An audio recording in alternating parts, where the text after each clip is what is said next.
Galerinha, vamos que vamos! Bom dia, bom dia, bom dia, bom dia, bom dia, bom dia, bom dia! Eita, turma forte, essa turma não é brincadeira não. Técnicos em finanças, essa turma que vai fazer a diferença no mercado de trabalho. Tudo bem, galerinha? Como é que vai essa força? Vamos que vamos! Aqui em Teresina é o aniversário da cidade. Capital do Piauí, 170 anos, 170 anos a capital do Piauí, hein? Olha aí, e vocês aí, meus queridos, de onde é que estão falando? Deixa eu ver, Landre Salles, Nova Santa Rita, Joaquim Pires, quem mais? Só Ilha Grande. Qual é o outro aí? Rio Grande do Piauí, rapaz, olha que maravilha. Show de bola, hein? Meus queridos, vamos começar a nossa disciplina de projeto com a continuação do conteúdo da aula anterior, tá? Olha só aí que o nosso diretor vai colocar o nosso conteúdo que fala sobre empresas familiares, as empresas familiares.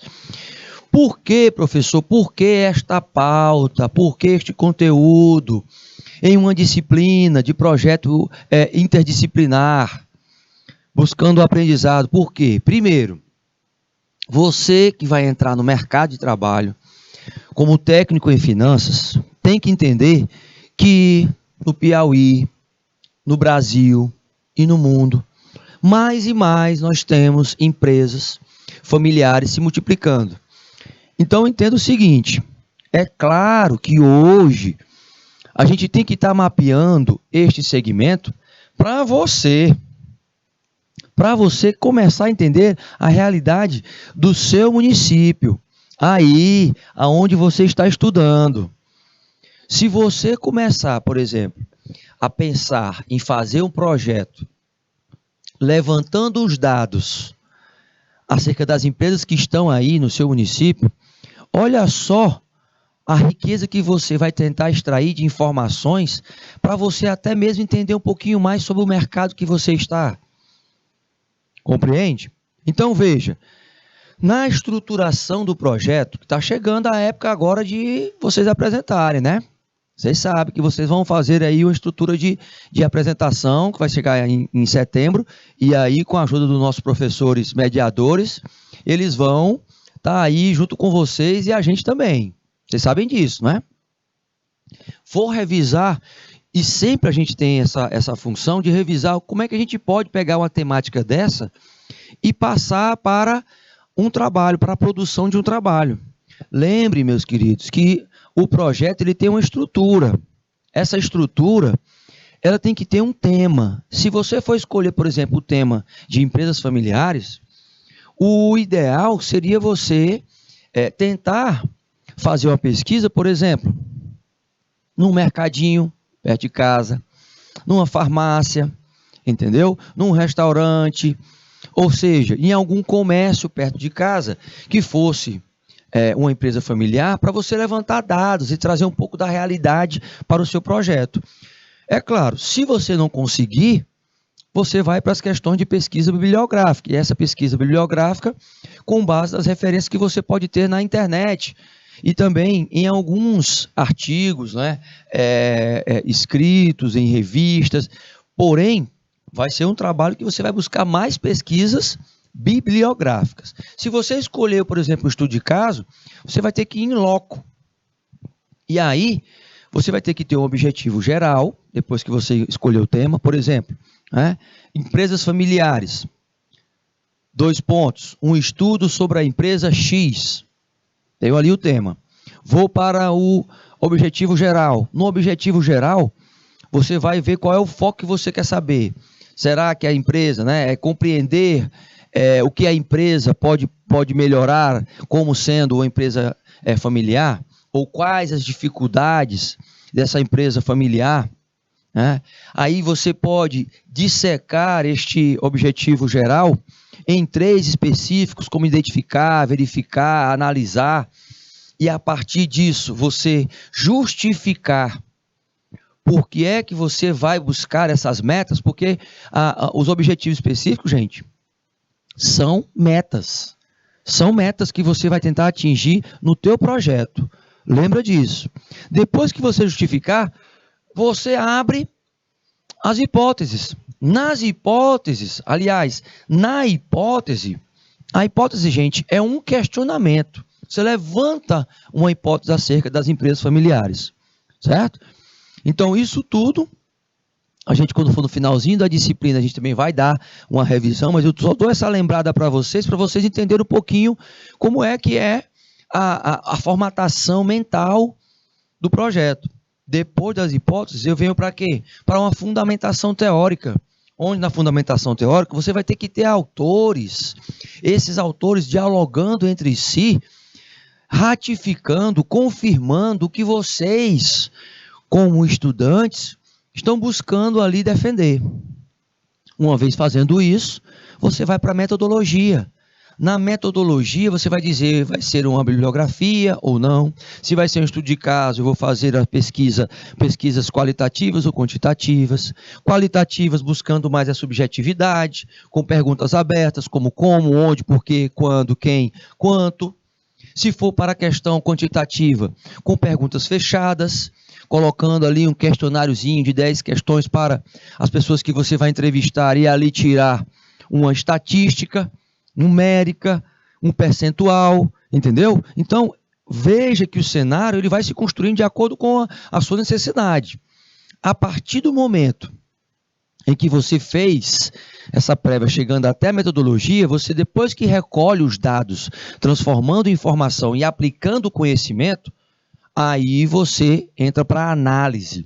Nessa análise dos dados, você pode, por exemplo, fazer gráficos dos questionários. Cada questão você faz um gráficozinho. O gráfico lá poderia ser no Excel, numa pizza, numa colunazinha direitinho, mostrando o percentual de respostas em cada uma das perguntas. Caso você, por exemplo, entreviste 5 funcionários dessa empresa, por exemplo, tá? A partir disso, você parte para as considerações finais, gente. Nas considerações finais, é importante você compreender que existe sempre aquela vontade que você colocou para resolver algum assunto, e você vai tentar gerar soluções desse assunto, só que você vai deixar aí aberto para quem puder também continuar a pesquisa que você fez. Esse projetozinho ele se estrutura com a finalidade de você ter, primeiro, buscar as competências técnicas e comportamentais para a formatação de um projeto. Porque você, na sua vida profissional, você vai viver iniciando e terminando, finalizando projetos. Então, você, na sua cabeça, você já vai ter este modelo mental. E quando, por exemplo, passarem um projeto para vocês dentro da empresa, você vai ter a noção do que pode usar e do que não pode usar. Então, é por isso que o projeto interdisciplinar, buscando o aprendizado, é tão importante no seu curso. Porque além de você ter essa competência que você está adquirindo de pesquisador, você vai atrás da prática. E esse trabalho, por exemplo, pode te projetar para o mercado. Você se empenhando nele, né? Fazendo junto com um colega e tal. Quer dizer, então, veja que o contexto, ele pode facilitar. Você pode usar o momento para se aproximar mais do mercado. Ou seja, você pode usar para conhecer pessoas através do projeto, com a prerrogativa aí de estar fazendo um trabalho para o seu curso de finanças. Entendeu? Se você quiser pegar uma temática dentro das empresas familiares e voltar para o financeiro, que maravilha. Por quê? Porque você já está direcionando para o seu curso. Então, olha só a perspectiva que você tem que ter usando esse conhecimento na prática. Lembra, gente, que nós estamos na era, não é mais do conhecimento, é do conhecimento aplicado, colocado lá na prática. Se você tem, o pouco que você tem que colocar na prática. Senão não vai adiantar nada. Tá bom? Então vamos aprofundar com relação ao tema. fazendo alguns questionamentos, levantando algumas perguntas para vocês e a gente vai dialogando aqui na nossa disciplina, tá bom? Vamos lá. Então, meus queridos, olha só aí no primeiro slide, tá? A gente continua com esse objetivo de aprendizagem, a importância da empresa, principalmente familiar, na realidade local, no seu município. A gente sabe que é necessário entender que alguns autores, eles se destacam por levantar algumas situações, como, por exemplo, os tipos de empresas, tá? Os tipos de empresas familiares, gente. Esses tipos de empresas familiares são colocados por alguns autores para tentar também colocar eles numa certa segmentação. Por exemplo, as empresas tradicionais, cujos negócios são de domínio completo da família, né? Onde há pouca transparência financeira, onde você tem o capital fechado, onde você ali coloca situações de que não precisa passar informações para ninguém. Já em um outro eixo, nós temos as empresas híbridas, familiar híbrida, local dentro tem um controle, mas há participação de gestão, por exemplo, de profissionais. Então, há um modelo de profissionalização que não pertence à família, o capital é aberto. E algumas até colocam as suas ações em mercados financeiros, etc. e tal. Contudo, veja o seguinte, há na profissionalização a ênfase com relação à produtividade. Então, a produtividade, ela está ligada também a outras práticas que são inovadoras, como a carga flexível, como a relação positiva com o seu time, com a criação de hábitos, como a redução do estresse no ambiente de trabalho e como as rotinas que impactam positivamente nesse espaço familiar. Todavia, saiba do seguinte, que a empresa com influência familiar, na maioria das vezes, as suas ações no mercado, elas têm uma perspectiva de impacto também na gestão cotidiana. É claro que existe uma influência estratégica de participação acionária. É claro que na maioria das empresas familiares, os processos de profissionalização precisam ser renovados, porque sem gestores profissionais, você vai ter o fracasso dessa empresa. E as empresas cada vez mais estão entendendo isso. Então você, como técnico em finanças, você vai ser disputado dentro desse mercado. Sabe por quê, gente? Porque tem pouca gente querendo ir para o lado de finanças. Então você já tem uma noção em relação a esta situação de que você é uma pessoa imprescindível. Você já entrando com esse conhecimento de como lidar com as relações dentro das empresas familiares, você já vai ter muita chance de empregabilidade.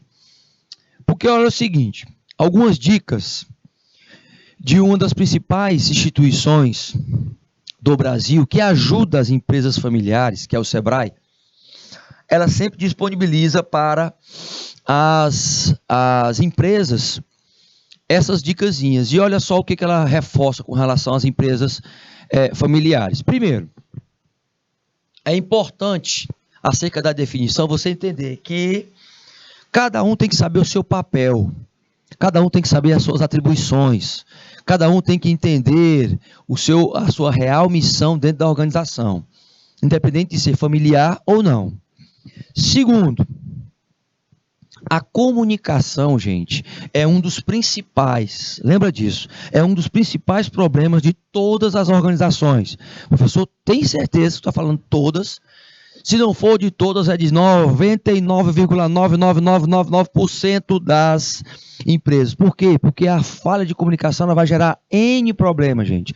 Então é necessário que haja muito diálogo entre os integrantes do grupo. Que haja realmente um compartilhamento de informações e conhecimentos constante. Então a comunicação é um dos eixos principais, se não for o principal. Além do que a gente chama de sangue da organização, que é a remuneração. É preciso que se tenha uma definição prévia dessa remuneração. É preciso que possa se agir realmente de uma forma que não se tenha um benefício de por exemplo, familiar ganhar mais do que um funcionário e ambos tenham a mesma função, e ambos tenham o mesmo tempo, e ambos tenham a mesma execução em termos de produtividade. Então, a equidade dentro da remuneração ela é importantíssima, gente.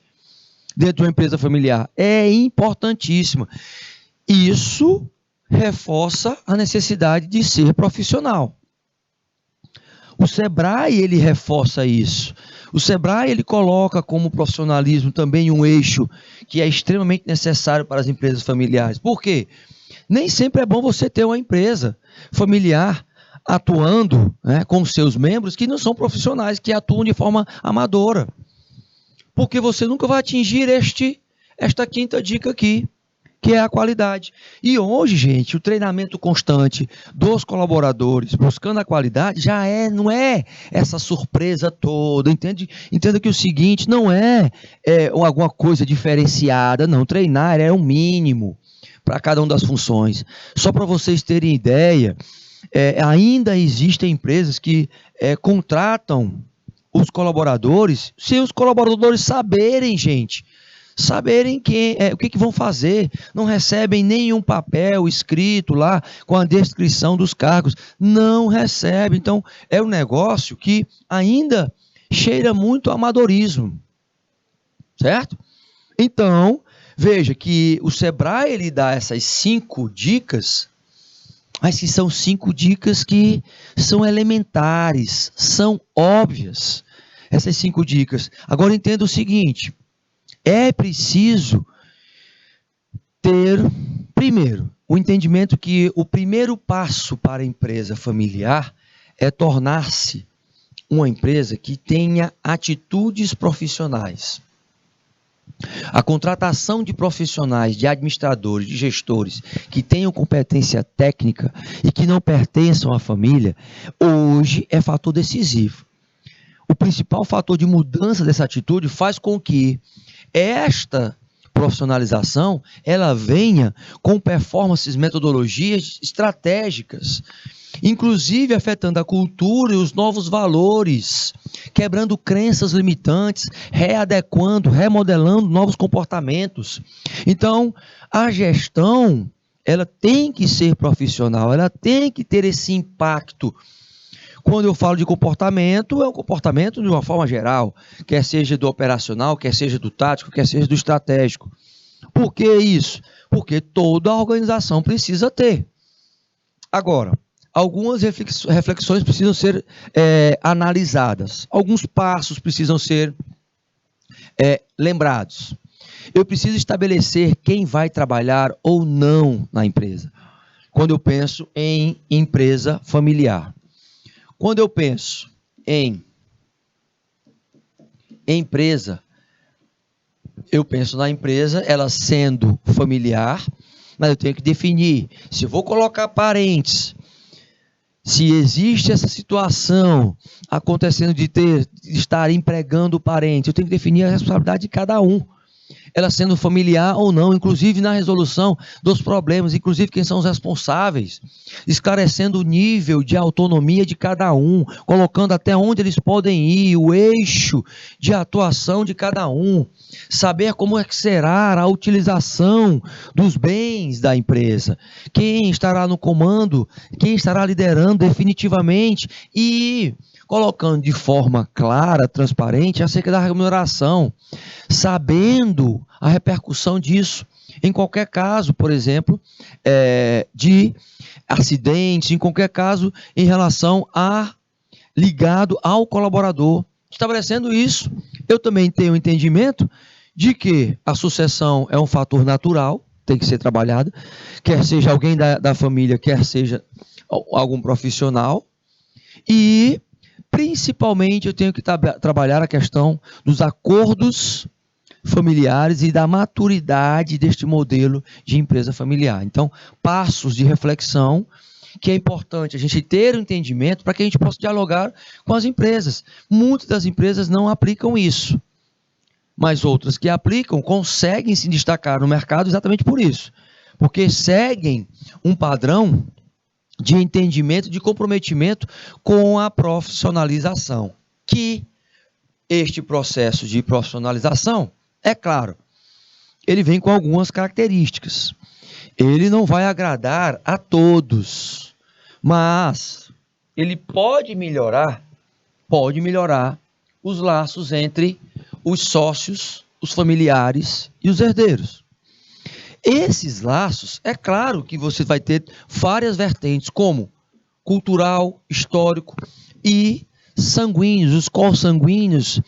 Isso faz com que você possa também iniciar um processo de maturação do entendimento da hierarquia, independente se a pessoa é um grande amigo ou uma grande amiga da família, independente se a pessoa é um parente agregado ou não, a situação hierárquica tem que ser respeitada.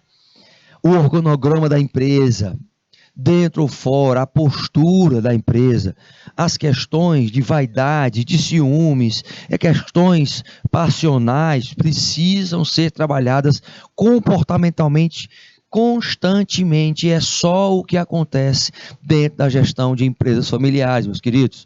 É só o que acontece. Tá?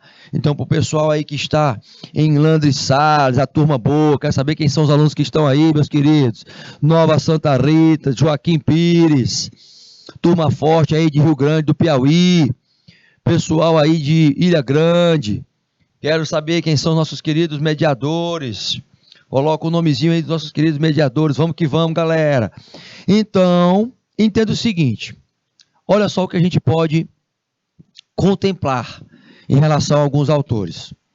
Saiba do seguinte, alguns levantam que o sucesso de uma boa profissionalização da gestão, especificamente, em uma empresa familiar, passa pela certeza. Olha que palavra forte.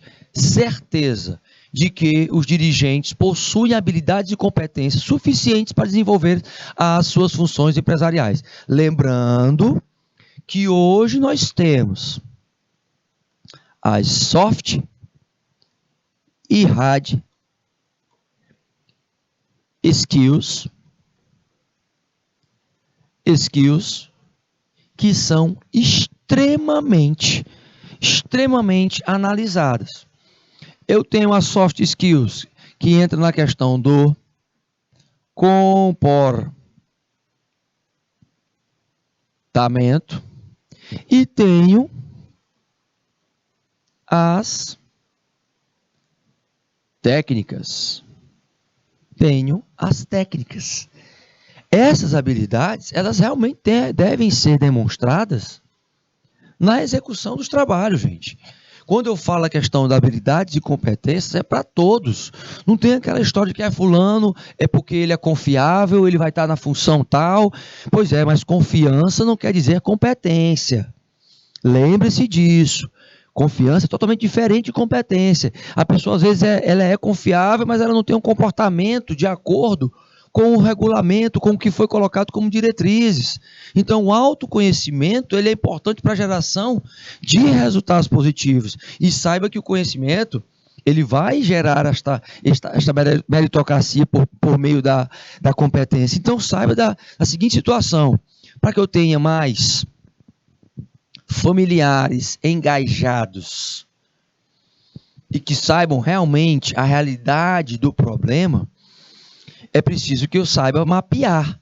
Como é que eu mapeio esses comportamentos, essas técnicas? Através de avaliação de desempenho. Então veja que nesse contexto há toda uma situação a ser construída. Agora, presta atenção em relação a este gráfico, a este ciclo. Olha só, é um ciclo de competências. Veja que é o seguinte, eu tenho o eixo de competência, que é o eixo do saber fazer. Eu tenho o eixo que é um eixo humano do saber agir. E tenho outro eixo da competência técnica. Então, aqui é a hard skills.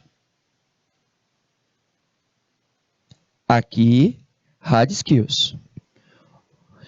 O saber, certo? O saber fazer é a ação. O agir é o comportamento. Então, aqui é a soft skills. Então, lembra do seguinte: eu tenho desses eixos que vão sacramentar a capacidade da empresa de gerar resultados positivos. Qual é o objetivo? O objetivo, gente, é lucro. O objetivo é lucro. Então, quando eu vou agir como um líder, eu estou quebrando uma situação, tendo uma atitude comportamental. Então, aqui entra a atitude comportamental de liderar, mesmo se eu não tiver equipe, mesmo se eu não tiver cargo de liderança. Mas sabendo que a minha atitude também pode gerar a atitude de outras pessoas e o trabalho de equipe, o espírito de equipe, reforçar a coletividade. Então, quando você olha esta situação aqui, já de cara, o saber agir faz a diferença quando você tem um comportamento. Olha a soft skill sendo enfatizada aqui, ó.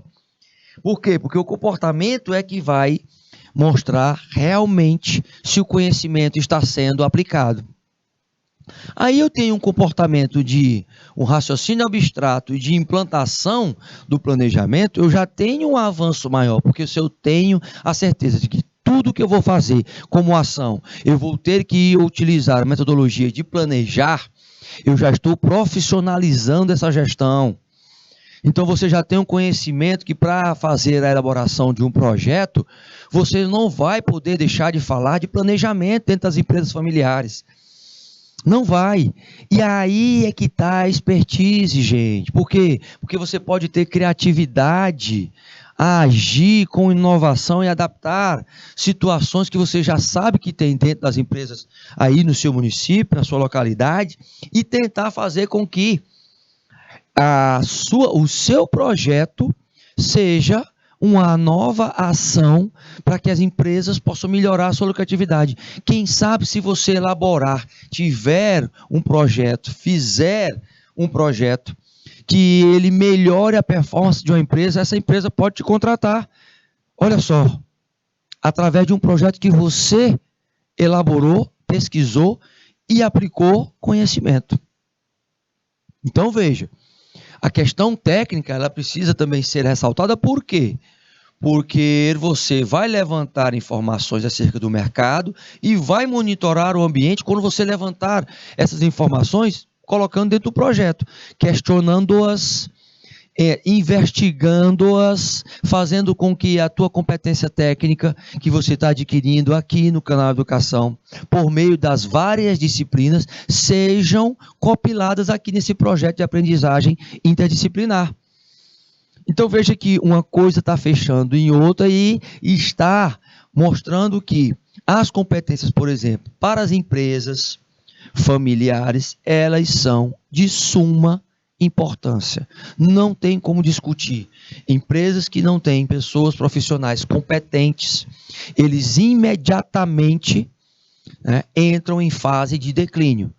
Essa reflexão sobre esses estratos, pequenos estratos dentro de um ciclo de produtividade como é esse, de competência, mostra isso. Então, olha só como as palavras da gestão estão inseridas aqui dentro das competências. Então, nós temos planejamento, criatividade, inovação e adaptação.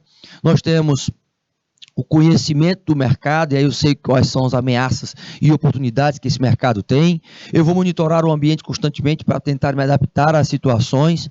No trabalho de equipe, eu vou perceber quais são os pontos fracos, pontos fortes, as ameaças e oportunidades, fazendo esse levantamento constantemente. Na liderança, saber se eu tenho pessoas que empoderam, que aplicam o empowerment em outras pessoas, que trabalham o comprometimento, quer seja ele o comprometimento afetivo, quer seja o comprometimento normativo, quer seja o comprometimento instrumental, mas que o raciocínio abstrato ele possa ser consolidado por meio de um planejamento. E daí você começa a iniciar a execução através da criatividade. Então, você olhando para esta imagem, para este gráficozinho, você percebe que está tudo amarradinho. Eu tenho que saber, mas eu tenho que saber fazer, agindo da forma certa, com a ferramenta certa, no lugar certo.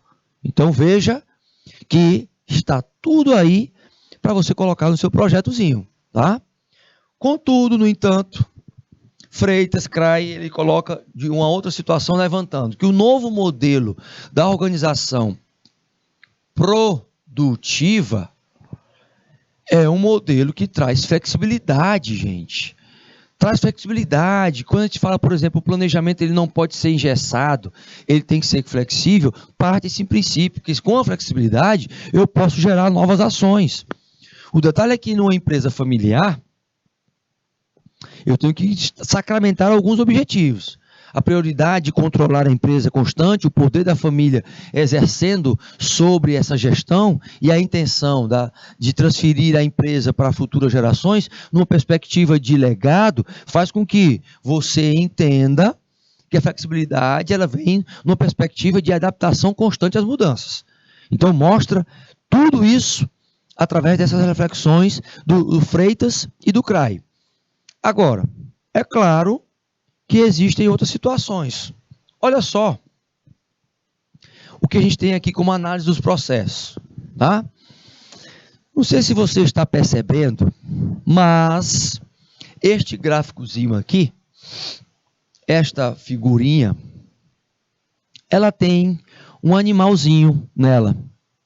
Não sei se fica aí na sua imagem, se fica bem nítido ou não, mas tem um animalzinho aí entre essas setas. Tem um animalzinho aí que representa o processo. Certo? O que é que você acha? Que animal é esse? Hein, meus queridos? Olha aí. Vou perguntar para o pessoal aí de Landry Salles, pessoal aí que colocou. Tem mais gente em cima? Tem, meu diretor? Antes da Laís, tem mais gente em cima? Antes da Laís, quem foi que colocou aí mais um nomezinho? Deixa eu ver quem é que tem mais em cima aí. Deixa eu ver. Aí tem a professora Raíssa. Antes dela tem alguém mais? Estamos aqui. Emanuela. Tudo ótimo, estamos aqui. Nova Santa Rita colocou aí, né? Emanuela, show de bola. Aí veio o Landry Salles. Landry Salles falando o nome de cada um. Não é isso? Deixa eu ver o nomezinho lá em cima. Deixa eu ver quem é que tá lá em cima, diretor. Meu diretor? Quem é que está lá em cima para falar o nome delas? Deixa eu falar o nome delas. Não, ali embaixo. Depois. Tá ruim, é? Estamos ligados aqui. Aí tem o bom dia. Aí estamos aqui, Emanuela. Tem a professora Raíssa. Aí, Landry Salles. Abaixo dela, professora Raíssa. Tem alunos. Iana, Laís. Quem mais? Chavane. Quem mais? Adrian. Marcos Vinícius, deve ser. Navara, Maria Clara, Tainara, Yara, Cauã. Joaquim Pires já foi em cima, exatamente. É uma tartaruguinha, isso mesmo, gente. Ó, por que o processo é uma tartaruguinha? Porque ele pode levar um tempo até chegar aqui, ó. Até chegar na saída. Pois é, a turma tá ligadinha, eu tô gostando de ver, hein? Gostei de ver agora, a resposta foi rapidinha. A turma do YouTube também pode responder, que a turma do IPTV foi rápida aí na percepção da tartaruga. Isso, é claro. Por que a gente coloca a tartaruguinha? Por que é? Porque o processo ele pode ser lento ao ponto de você entender o que fazer, com quem fazer, como monitorar ou como fazer. Lembra do seguinte: a estrutura necessária para a realização das atividades nesse processo tem que ser levantada por alguém e você vai ter que dar isso para alguém liderar esse processo. com quem você vai fazer, dar nome às pessoas e pedir para que elas possam ser avaliadas nas suas funções envolvidas. Então a atividade ali, ela tem que ter alguém responsável por ela. Assim também como quem vai controlar. Você tem aqui com o que vai fazer, com quem vai fazer, entra aqui numa outra perspectiva do controle dos indicadores.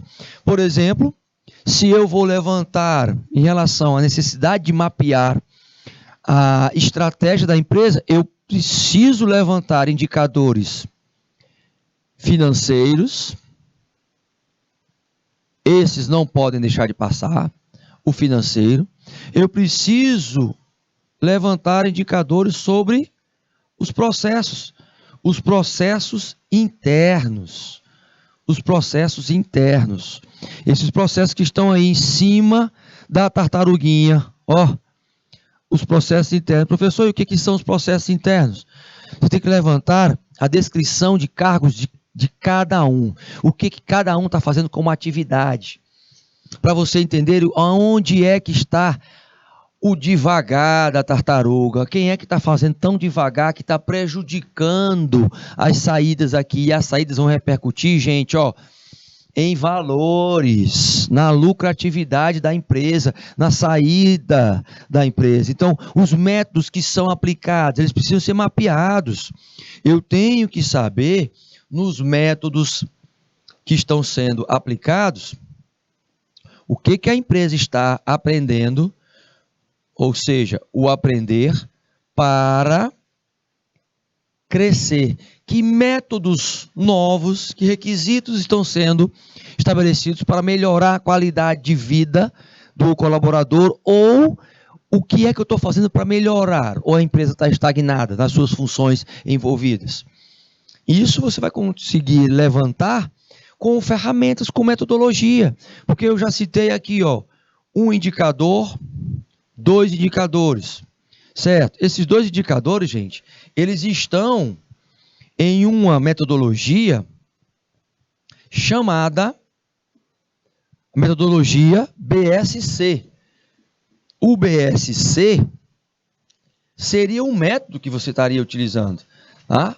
O BSC seria o método que este método ele estaria com a função do como fazer, ou seja, estaria aqui com a orientação por quem vai estar fazendo, aplicando esse método. Aplicar, sabendo que eu tenho que mapear o financeiro, tenho que saber quem é que está aprendendo para buscar crescer, mas tenho um principal foco. Quem é o principal foco da organização? O principal foco da organização é claro que é o cliente. O cliente interno ou externo. Quem é o primeiro a ser trabalhado? O cliente interno, o colaborador. Ele precisa também estar dentro desta metodologia, dentro do BSC. Então, para que eu possa acelerar o quê? O processo, fazer com que a tartaruguinha avance mais rápido. Por quê? Porque esta imagem é simbólica. É simbólica.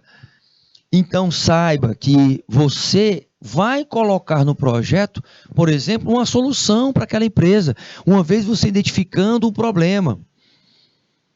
Entenda sobre isso. Vou colocar agora, veja bem, ó, acerca do projeto. Pedi para o meu querido diretor compartilhar a tela aí. Você está vendo aí a imagenzinha da tartaruga. Por que a gente falou no BSC?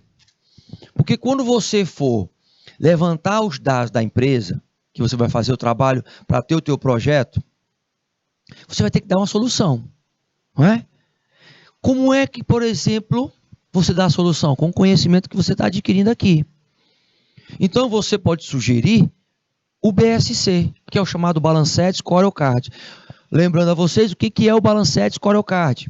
Uma ferramenta de construção de mapa estratégico, onde você mapeia os indicadores financeiros, indicadores de clientes, indicadores de processos internos e de aprendizagem e crescimento. Você dá isso como solução para quê? Para você profissionalizar aquela empresa. Professor, isso pode ser feito em qualquer empresa? Pode, gente.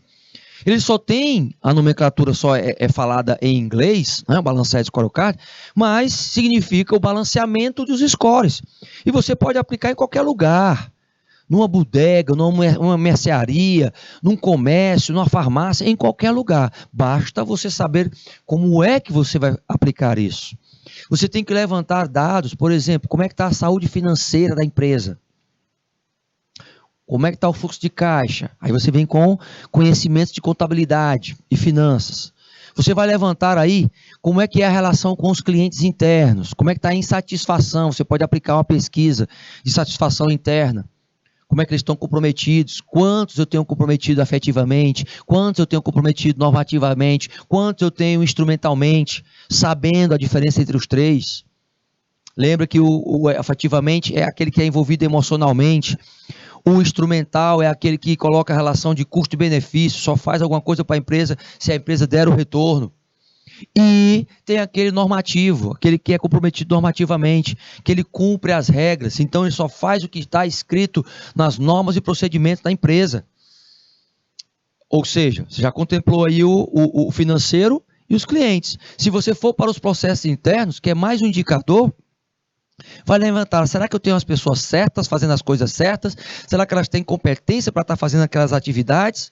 Opa, você está levantando um questionamento que talvez a empresa nunca tenha levantado, e olha só como você vai trazer aí a luz do conhecimento para eles. Entendeu? Fazendo essa diferença, você vai entender o seguinte, a empresa ela está aprendendo com os erros? Se ela não está aprendendo, ela está conseguindo crescer? Se não está crescendo, e aí?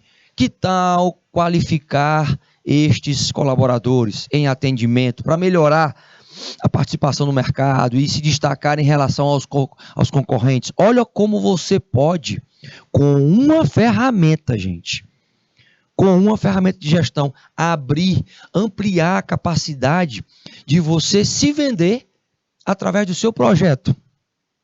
Já pensou um negócio desse? Pois é, você se vender. Agora, para isso, eu preciso de conteúdo, né? Para isso, você precisa de conteúdo. Você sabe disso. Eu estou falando da ferramenta aqui. Mas aí, antes de fazer o projeto, você vai atrás dos artigos que falam de BSC. Você vai atrás em relação a qual é o diferencial que o BSC tem. Estudar, adquirir conteúdo, adquirir musculatura intelectual para poder discutir sobre isso, sobre esse assunto. E também para poder defender ele, o projeto, na apresentação que vocês vão fazer aí. Certo?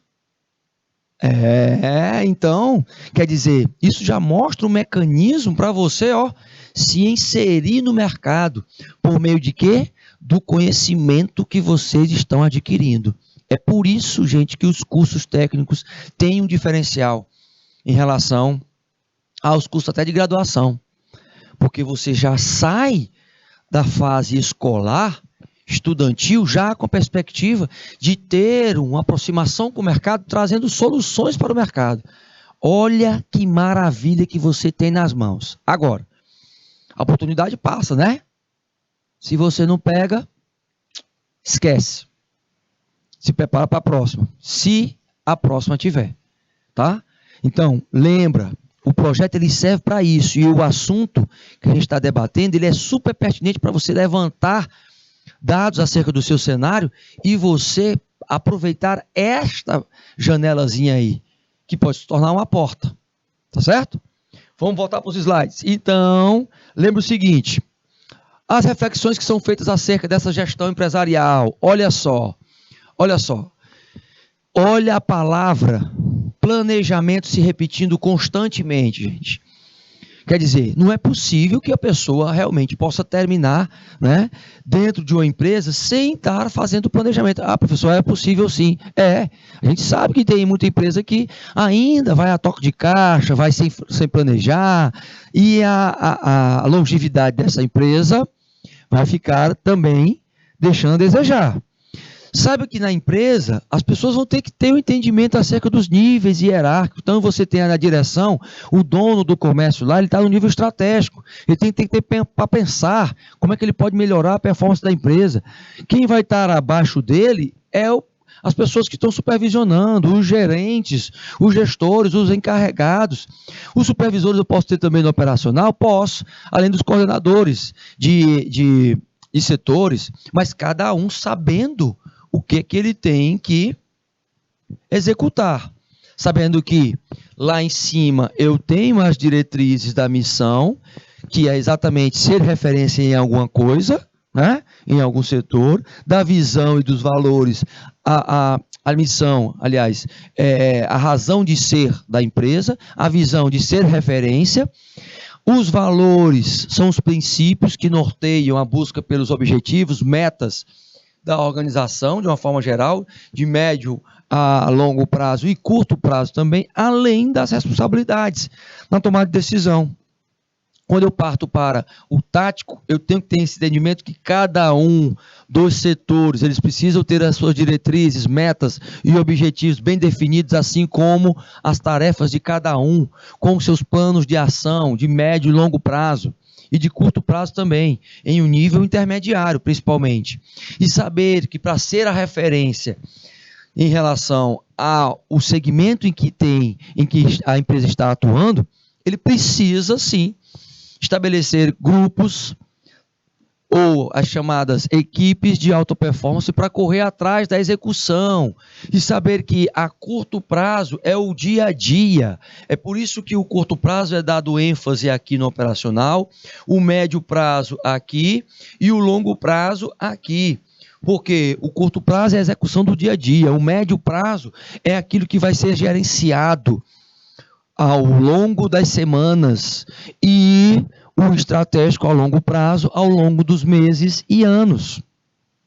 Então, meus queridos que estão aí em Landry Salles, em Joaquim Pires, turma forte aí, Nossa Senhora de Nazaré, Nova Santa Rita, turma aí que está em Ilha Grande, Rio Grande do Piauí, vejam que uma coisa vai fechando e a conexão está sendo grande em cada um dos momentos que você faz essa reflexão acerca da profissionalização, que não pode deixar de investir na tecnologia, que não pode estar buscando verificar acerca do capital e o crescimento de investimento em recursos para que ela possa estar crescendo fisicamente e financeiramente, fora que o levantamento de necessidades competentes, de pessoas competentes dentro deste modelo de gestão. Agora, eu preciso mapear este modelo de gestão.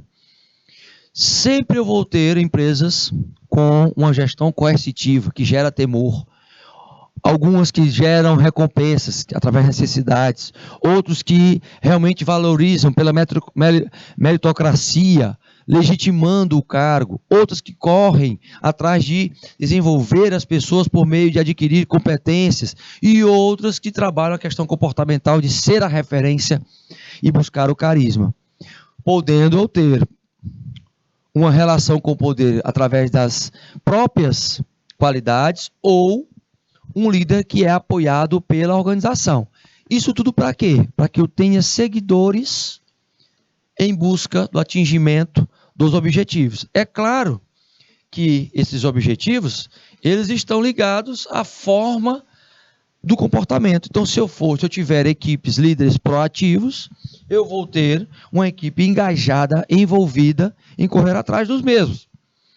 Todavia, nós sabemos o seguinte: o Brasil vem, ao longo das décadas, lutando para eliminar a pobreza. O empreendedorismo ele vem sendo fomentado e, ainda assim, se luta pela questão da redução das desigualdades em relação à renda per capita.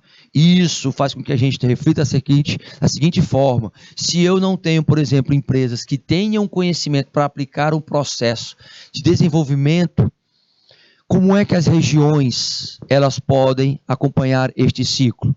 Um ciclo que Você olha o que está acontecendo no entorno, aplica conhecimento nas instituições, os procedimentos são trabalhados, os atores se envolvem, os atores locais, vocês aí na localidade, os recursos locais, eles são direcionados e a cultura local ela é alavancada através de quê? De um projeto que você planejou, que você coletou os dados, colocou como uma tomada de decisão para proporcionar esse conhecimento para as pessoas que estão na localidade, para depois ser avaliado, acompanhado, e isso gerar riqueza para o desenvolvimento regional.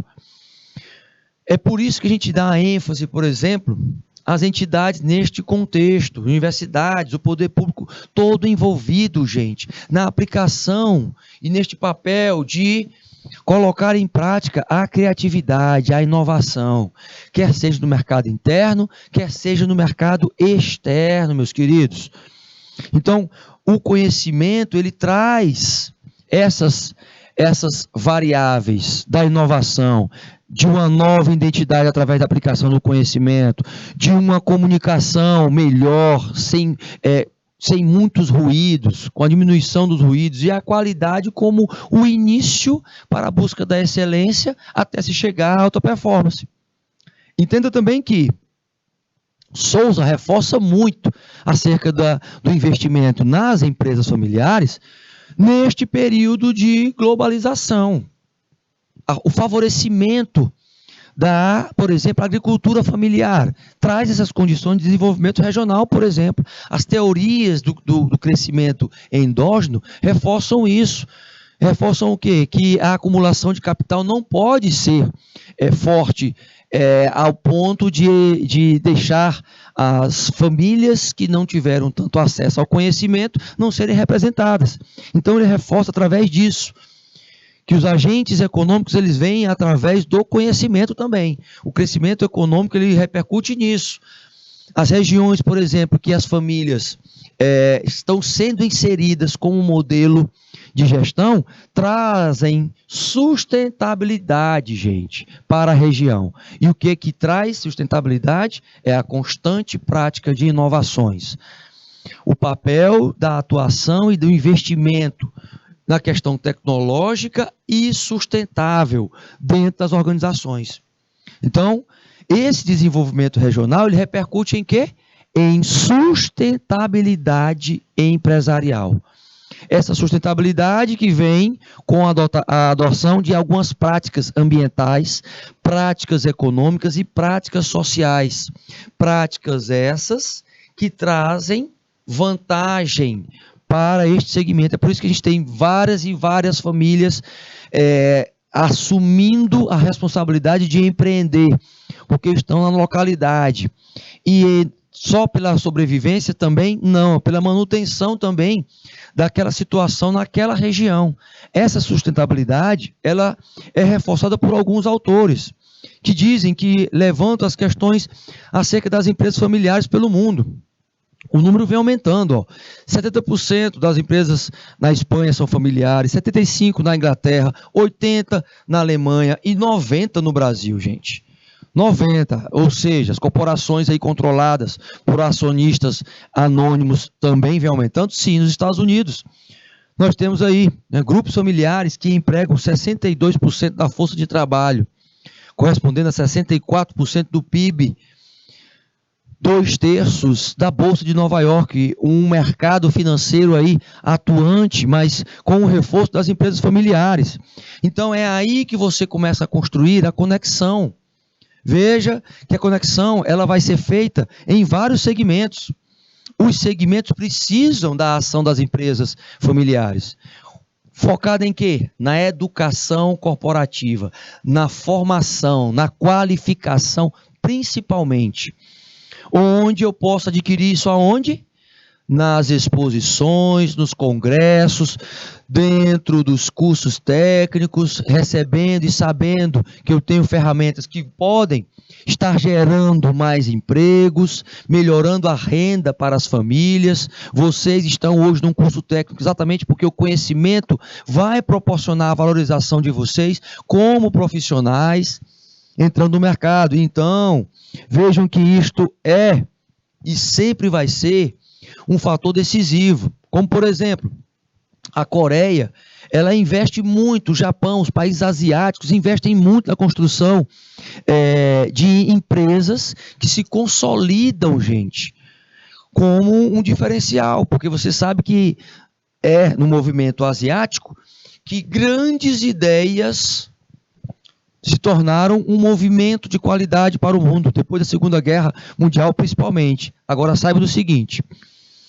por exemplo, nós temos algumas situações que precisam ser refletidas aqui. Ó. Eu coloquei alguns cases que eu quero colocar para vocês aqui, algumas perguntas, já com resposta para a gente refletir sobre elas, tá? Por que deve haver separação da pessoa física e jurídica? Qual é o papel da profissionalização da gestão? Tudo isso a gente colocou no primeiro dia da disciplina e no segundo dia nós estamos reforçando agora. Olha só, essas respostas aí estão focadas no que a gente viu no primeiro dia, tá? Veja que o foco aqui é profissionalizar e separar. O proprietário, ele tem que ter essa divisão, tem que saber ter na sua gestão um modelo para separar pessoa física de pessoa jurídica. E a profissionalização, gente, é o principal impacto que a organização tem que ter para a mudança. Então, meu querido e minha querida, pode retornar para cá, meu diretor. Veja o seguinte, qual é os 2 eixos que vocês precisam entender na elaboração desse projeto? O primeiro, eu tenho que saber trabalhar a cultura desta família, e para isso eu tenho que saber trazer conhecimento. E para trazer conhecimento, você precisa de conteúdo.